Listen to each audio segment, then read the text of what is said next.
Our plan is to move to a new peaceful anchorage on Great Harbour Key, part of the Berry Islands, where it's us, the roosters crowing, and birds singing.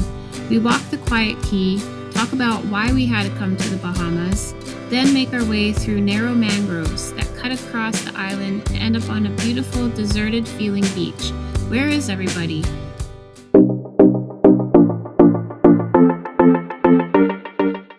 We dropped anchor in the middle of the ocean. Some know this area as Mackie Shoal. There's nothing but us and the endless horizon from every direction. We woke up at our anchorage at Mackie Shoal to the port engine not working again, and we're trying to get off the anchor. It's a little bit difficult to get off the anchor with just the one engine. You use the throttles with a catamaran to control the boat when you're anchoring, dropping the anchor and lifting the anchor. So Bill is running through what I should do because now I have to use the wheel. Well, yeah, essentially you're going to have to use the wheel and turn hard to the starboard. We want to go to starboard because the boat's going to want to go to port if you're in here.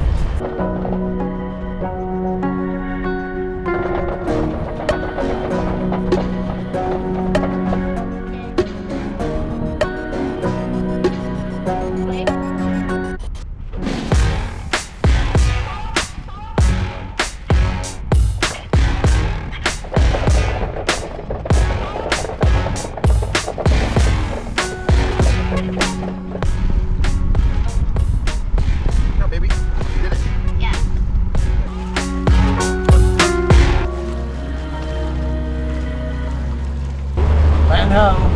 We've arrived at the Berry Islands. We're coming up on a cruise ship island on the left here.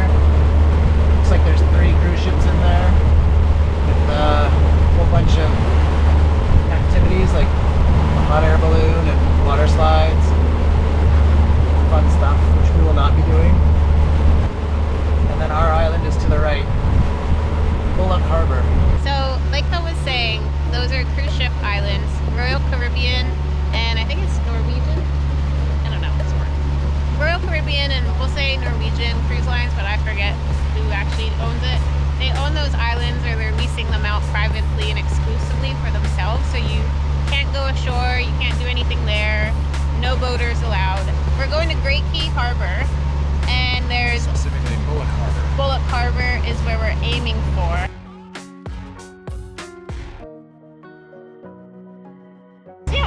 We'll check it out. I have no idea what's there, so we'll just walk around. We'll find out. We don't know anything.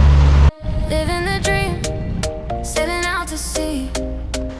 Welcome aboard our home queen bee. Every day is treasured, every day feels so free. We've came so far, now we're living the dream. Living life to the fullest, every moment is cherished.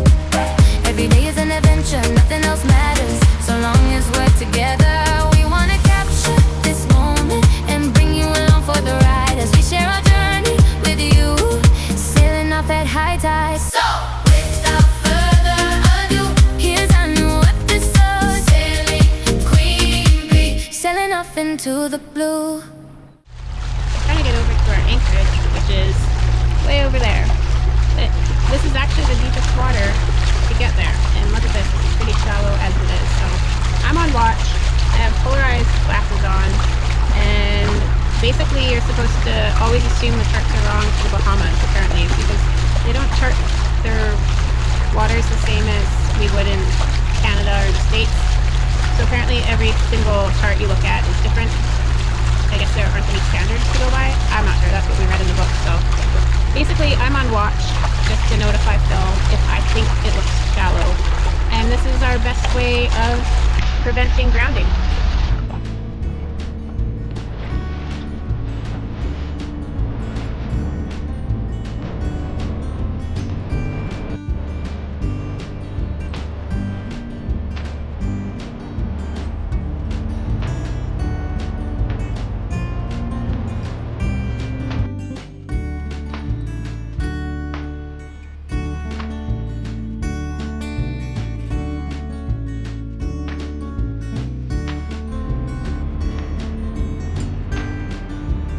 Dinghy dock. It's not exactly what we were expecting. It's this rubber floating dock. We wanted to put a chain and lock so that you can't take the dinghy away. So that's problem number one. Second problem is trying to just get up this wall. We'll see how I manage to do this. Whew. That was not easy. No, this is our very secure float away dinghy dock. We're anchored and chained, like we're both not going anywhere. Okay, time to explore. Yep.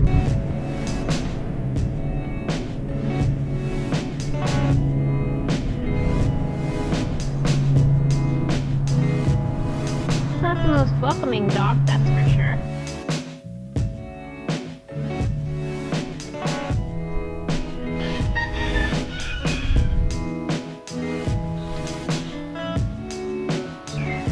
Coming up to the elections here in the Bahamas, so all over the place you see these little election offices. And right next door is a grocery store.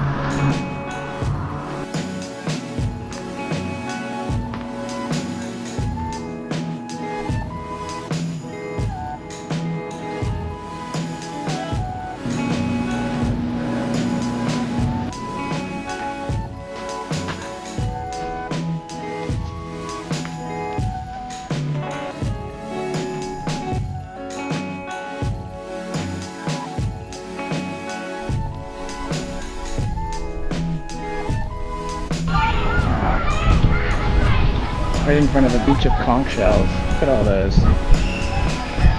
All conch shells.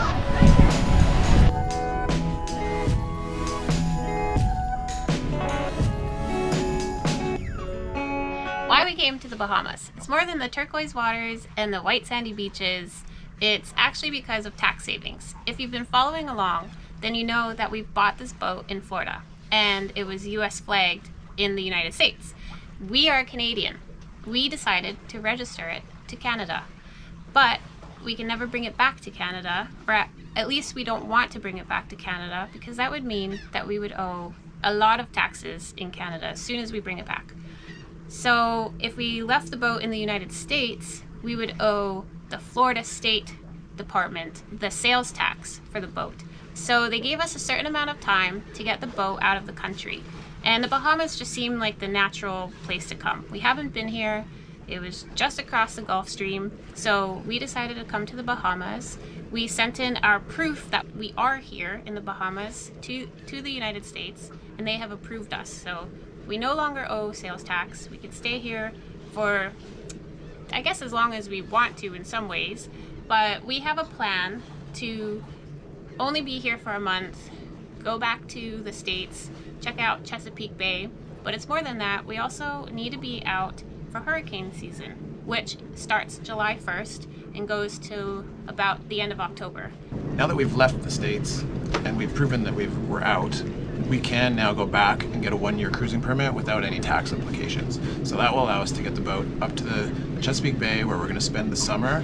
Well, the boat will spend the summer there, hauled out, and then we'll come back in October, put the boat back in the water, and do the whole trip back down here again for cruising season. So we're not even just working with, sales tax on the boat. We're working on personal taxes too. So we cannot be in the States for more than a certain period of time. Otherwise, we're taxed on our worldwide income, for Canada and the US, and we don't want that. So we can only be in the United States for a certain amount of time. So we do have to leave, and therefore we're just going to leave the boat stored on land, and we will return back to Canada for that time. Good morning. Today we're going to take the dinghy and cut across Great Harbour Key in the mangroves. Apparently it's a super long dinghy ride, but if we do get all the way across, then there's apparently a really beautiful beach on the other side. So come check it out.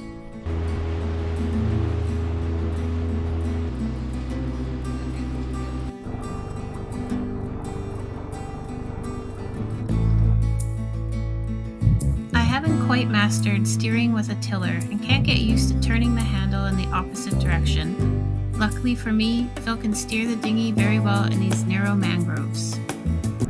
friends Dan and Lady gave us this really awesome telescopic boat hook, and we brought it so that we could push ourselves away from the mangrove branches. A lot of them are broken branches and are scraping along our inflatable. So if you ever go down mangroves, this boat hook comes in handy. We're using this second boat hook to try to catch any spider webs before they break in our faces. It's a bit of a spider web mangrove adventure right now, but we have seen a few turtles, so that makes it worth it. Here's a turtle again. They are fast swimmers.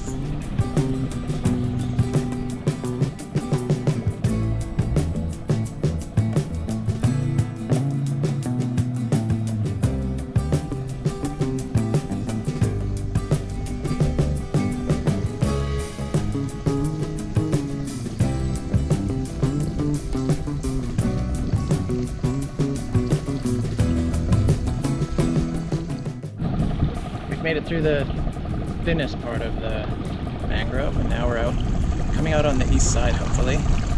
But that was pretty tight, but we made it through.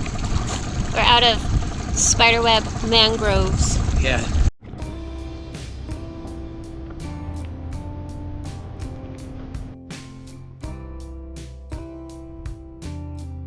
We've had this beach all to ourselves all day. It's a private beach just for us. Not a single person. White sandy beaches. The tide's going out. The Bahamas is made up of over 700 islands and keys. When you have a boat, you can bypass the tourist hubs and find these hidden out-island gems that aren't accessible by cruise ships or planes. Out here, rush hour is just a few birds on the shoreline and the sound of the tide coming in. It's not that people don't want to be here, it's just that there's so much paradise to go around, it's easy to find a slice that's all on your own.